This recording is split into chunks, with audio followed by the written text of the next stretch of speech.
Cricket سے جڑی تمام خبریں دیکھنے کے لیے سبسکرائب کیجیے BA آفیشیل چینل کو اور دبائیں بیل کے بٹن کو۔ ہماری لیٹسٹ ویڈیو سب سے پہلے دیکھیں۔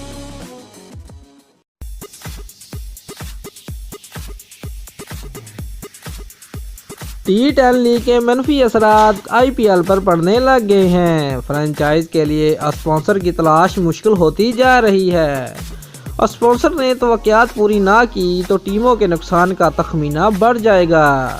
فرنچائز مالکان کی نظریں انڈین کرکٹ بورڈ پر ہیں کہ وہ اس سلسلے میں ان کی مدد کریں۔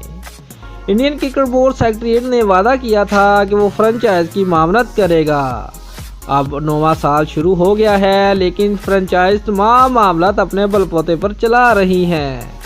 ممبئی میں کرکٹ کے ایک ذمہ دار ذرائع نے بتایا ہے کہ انڈین لیگ کا اب 9واں ایڈیشن شروع ہونے میں 6 ہفتے باقی ہیں۔ اس میگا ٹورنامنٹ کے لیے تمام 8 فرنچائز اپنی تیاریاں شروع کر رکھی ہیں، لیکن فرنچائز مالکان کو پرکشش اسپانسرشپ کے حصول میں مشکل پیش آ رہی ہے۔ بتایا جا رہا ہے کہ عرب امارات میں حال ہی میں کھیلی گئی غیر معروف T10 لیگ کے منفی اثرات IPL پر پڑنا شروع ہو گئے ہیں۔ دوستو، اگر آپ کو ہماری ویڈیو پسند آ رہی ہے تو لائک اور شیئر لازمی کریں اور ہمارے چینل کو سبسکرائب کرنا مت بھولیے۔ شکریہ۔